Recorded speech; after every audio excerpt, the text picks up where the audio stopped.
Salut à tous, j'espère que vous allez bien. On se retrouve aujourd'hui pour un nouvel épisode des vidéos sur les transferts. Donc c'est parti aujourd'hui l'épisode 47 et on commence aujourd'hui avec le défenseur allemand Jerome Boateng.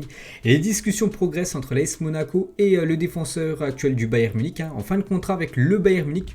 Dans 9 jours les gars, c'est la fin de son contrat. On est le 21 juin. Le 30 juin, ça sera la fin de contrat pour Jerome Boateng du côté du Bayern Munich et il peut s'engager où il veut, bien sûr, vu que le Bayern ne prolonge pas son contrat.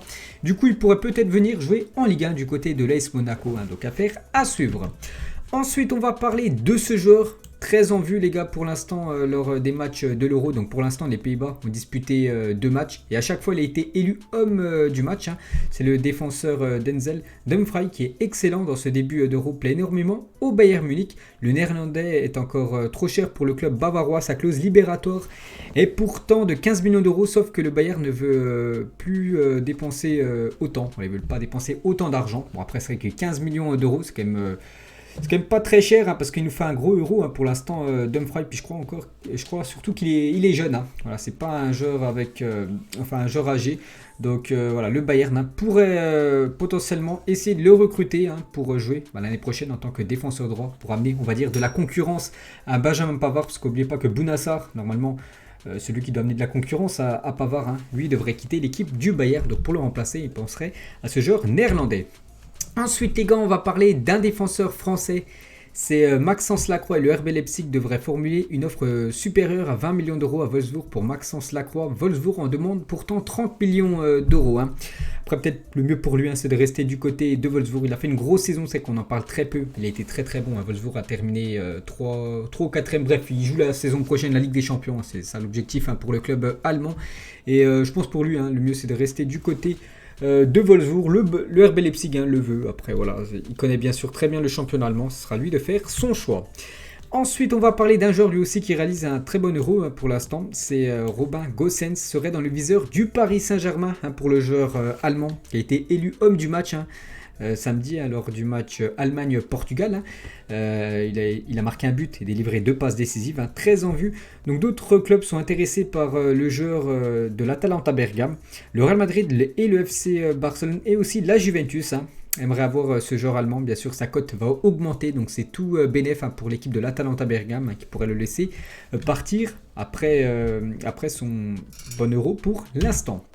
Ensuite on va parler de ce joueur qui a déjà évolué en Ligue 1, Daniel Wass, et Pablo Longoria sera intéressé par Wass, 32 ans, qui n'a toujours pas reçu d'offre de prolongation de l'équipe de Valence. Le Danois sera agacé par sa situation et souhaiterait partir. Il ne coûterait que 2 millions d'euros.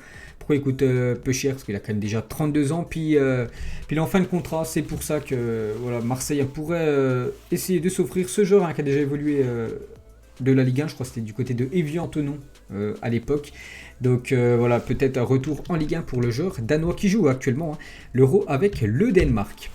Ensuite, on va parler de ce joueur, Patson Daka va s'engager à Leicester. L'offre du club anglais a été acceptée par les dirigeants du RB Salzbourg. Aujourd'hui, les Fox prévoient d'annoncer la venue du joueur pour la semaine prochaine, peut-être cette semaine, ça pourrait se faire les gars.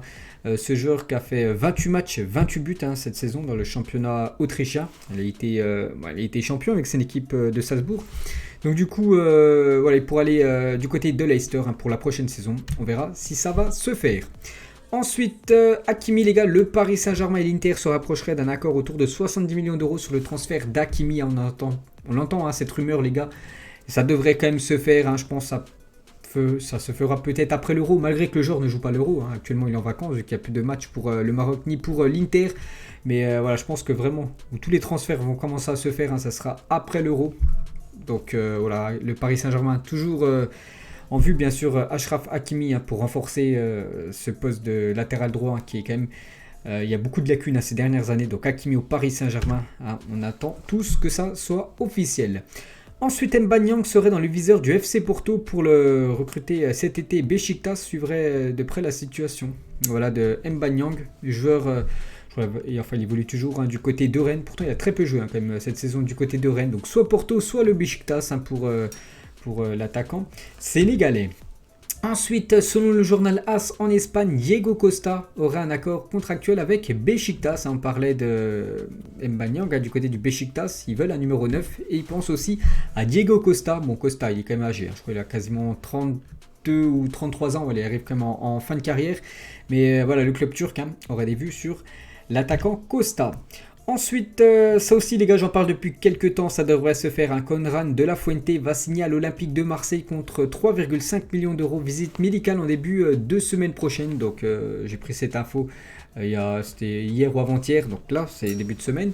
Donc peut-être aujourd'hui ou peut-être demain, là, ça pourrait être officiel. Le joueur américain, joueur de la Masia, donc le centre de formation Blaugrana, pourrait être un nouveau joueur de l'équipe de Marseille. Après je sais pas trop ce que ça vaut.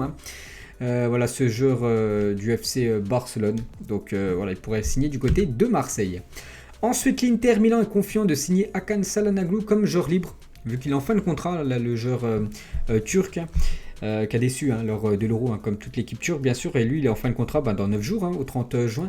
Et du coup, il pourrait aller du côté de l'autre Milan, du côté de l'Inter Milan. Ce serait bénéf pour l'Inter Milan, parce qu'il pourrait arriver gratuitement. Donc d'après Fabrizio Romano, donc c'est une info quand même très fiable.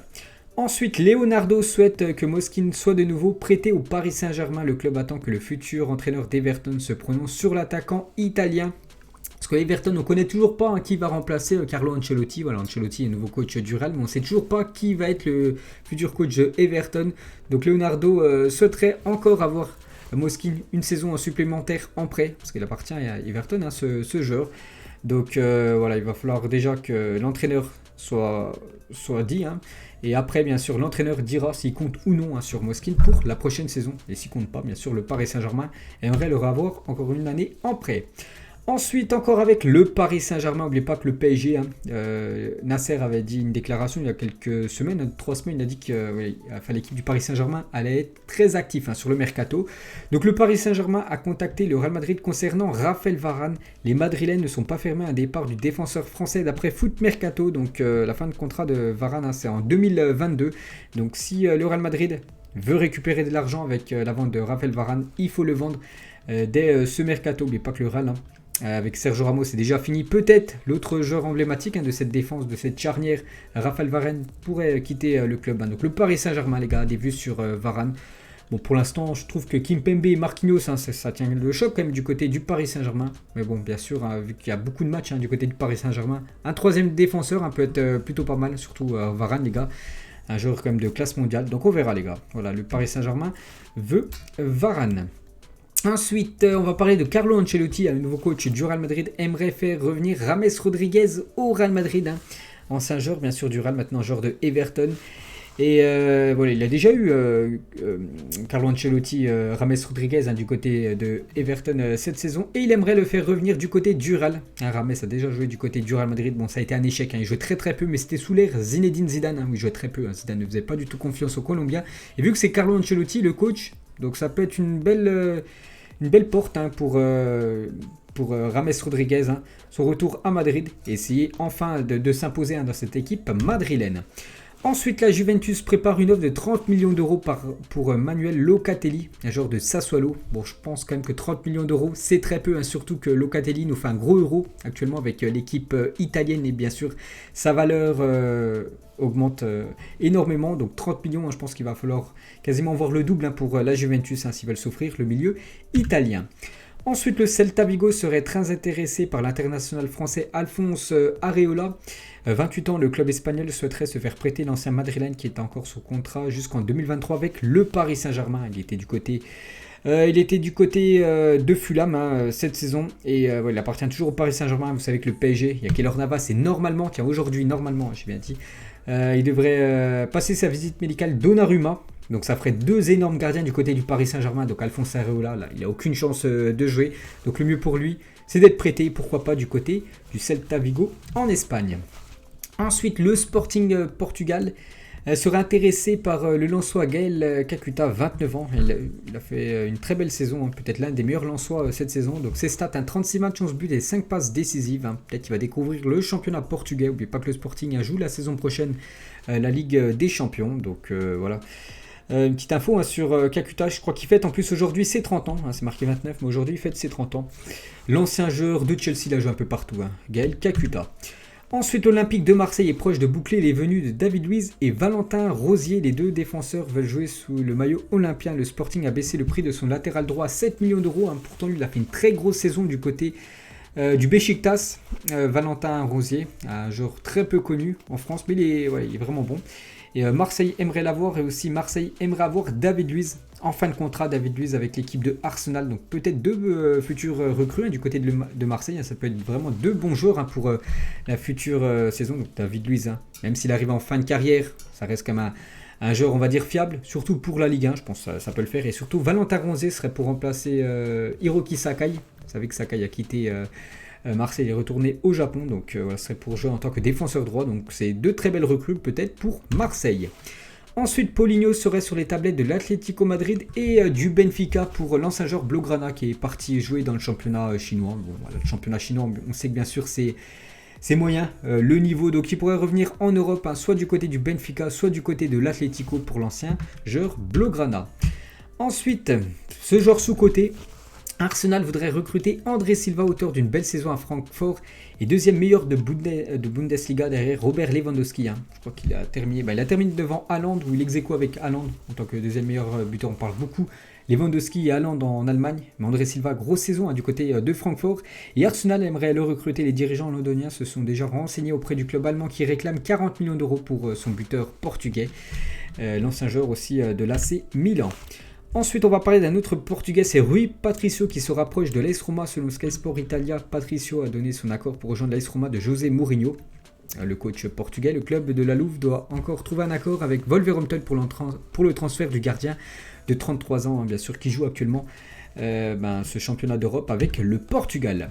Ensuite, une petite info concernant un coach. Ça faisait longtemps qu'on n'avait pas parlé. C'est toujours d'actualité. Selon Nice Matin, l'OGC Nice continue toujours de négocier avec Lille pour faire venir Christophe Galtier. Galtier devrait signer du côté de Nice, mais ça se fait. Enfin, c'est toujours pas officiel.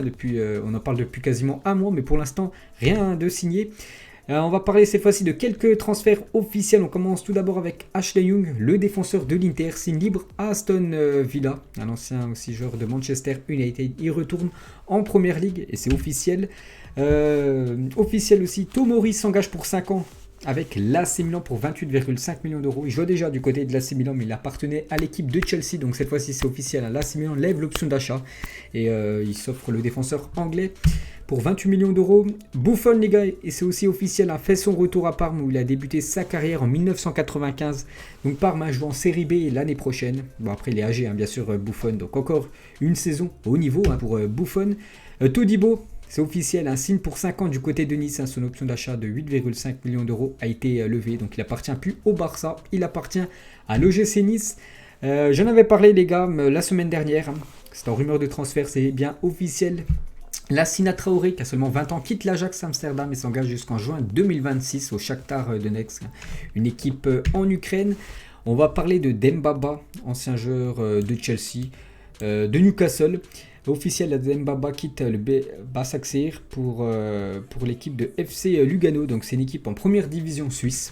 Donc il est âgé, bien sûr, Dembaba, mais voilà, il vient du côté de la Suisse pour la prochaine saison. Javi Martinez, tout ça c'est officiel, Javi Martinez quitte le Bayern et signe au Qatar SC. Voilà pour l'ancien joueur bavarois. Lui aussi, on en parlait depuis pas mal de temps, c'est bien officiel. Memphis Depay rejoint le FC Barcelone en tant qu'agent libre, donc en gros en tant que joueur libre. Donc il arrive gratuitement du côté du club Blaugrana, donc deuxième numéro 9 après Kun Agüero, c'est Memphis Depay qui signe du côté du FC Barcelone. Donc grosse perte quand même pour l'Olympique lyonnais, bien sûr, qui perdent leur capitaine. Concernant un coach, Thierry Loret, le nouvel entraîneur du Paris FC, l'ancien coach de Strasbourg.